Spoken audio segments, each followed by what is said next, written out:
और खबरों के एक्सप्रेसवे से आगे रुक करते हैं सियासी ढाबे का, जहां आज की सबसे दिलचस्प खबर मौजूद है। उत्तर प्रदेश से लेकर हिमाचल प्रदेश और कर्नाटक, हर जगह राज्यसभा चुनाव में क्रॉस वोटिंग की खबर है। अंतरात्मा के नाम पर पलटों विधायकों ने पलटी मारते हुए अपनी पार्टी को जोरदार झटका दिया है। उत्तर प्रदेश के राज्यसभा चुनावों में बीजेपी अपनी 8 सीटें जीतकर समाजवादी पार्टी को करारी मात दी है। समाजवादी पार्टी को 2 सीटों पर ही संतोष करना पड़ा। वहीं हिमाचल में बीजेपी ने बाजी मारकर कांग्रेस को जोर का झटका दिया है, जबकि कर्नाटक में कांग्रेस ने बीजेपी जेडीएस को झटका देकर 3 सीटों पर कब्जा कर लिया है। लेकिन सियासत के इस कीचड़ में आम जनता ठगी महसूस कर रही है।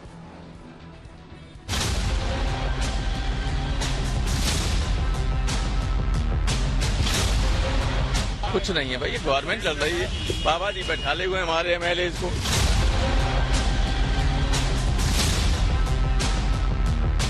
आज जो मैंने मत दिया है उनको धन्यवाद दिया है। बस मैं अपने आप को समाजवादी पार्टी और अपना दल के गठबंधन का विधायक मानती हूँ।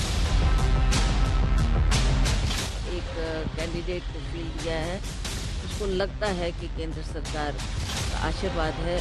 राज्यसभा के चुनाव में उत्तर से दक्षिण तक चुनावी संग्राम का शोर मचा रहा।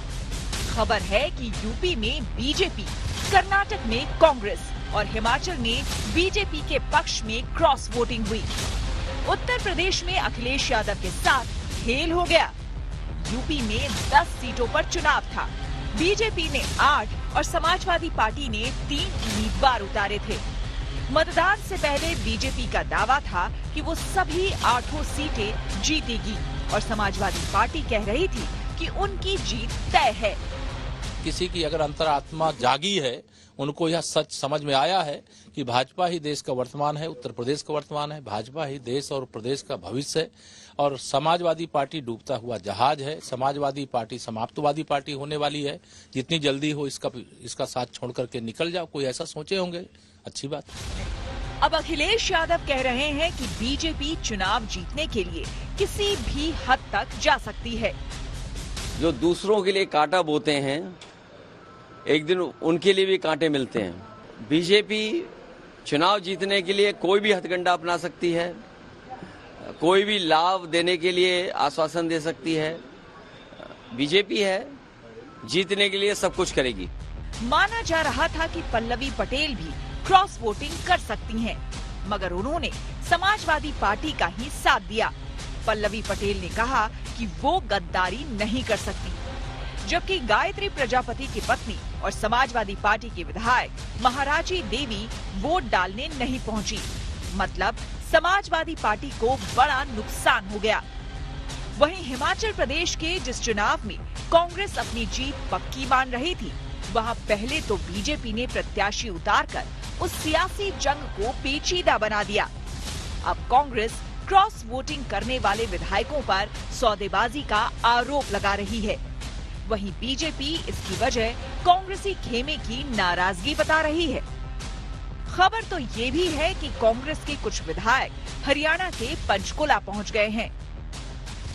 और यह ऐतिहासिक लंबे समय तक हिमाचल प्रदेश के इतिहास में रहेगी। भाई हर्ष जी को मैं बहुत बधाई देता हूँ और पार्टी के राष्ट्रीय अध्यक्ष जगत प्रकाश नड्डा जी को बहुत बधाई देता हूँ और अमित भाई जी को, प्रधानमंत्री जी को मैं बहुत बहुत बधाई देता हूँ। आदरणीय प्रधानमंत्री नरेंद्र भाई मोदी जी को मार्गदर्शन में आगे बढ़ेंगे और हिमाचल का विकास करेंगे। एक बात जरूर मैं कहूंगा, उनकी पार्टी को अपनी गिरेबान में देख के सोचें।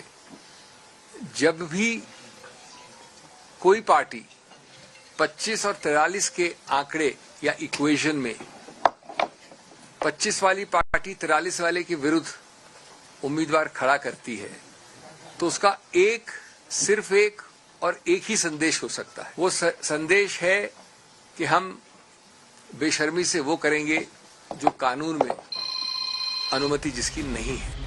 विधायकों की क्रॉस वोटिंग के बाद हिमाचल प्रदेश में बड़ा खेला हो गया। राज्यसभा चुनाव का ये नतीजा कांग्रेस के लिए बड़ा झटका है, जबकि कर्नाटक में 4 सीटों पर चुनाव था। कांग्रेस ने 3, बीजेपी जेडीएस ने 2 उम्मीदवार उतारे थे। बीजेपी के एक विधायक एसटी सोमशेखर ने क्रॉस वोटिंग की। कर्नाटक से कांग्रेस के तीनों उम्मीदवार जीत गए। इसके अलावा बीजेपी का भी एक उम्मीदवार जीता। वो शायद कांग्रेस के ऊपर उनका विश्वास फिर दोबारा रखा है, क्योंकि वो पहले भी कांग्रेस का था, बीजेपी चला गया था, फिर कांग्रेस में वोट डाला है, स्वागत करते हैं। 3 राज्यों में हुए राज्यसभा के चुनावी समर में इधर से उधर का जबरदस्त खेल हुआ। यूपी और कर्नाटक में उस खेल का सरकार की सेहत पर असर नहीं होगा, लेकिन ये देखने वाली बात होगी कि हिमाचल में क्या होगा। Bureau report, good news today.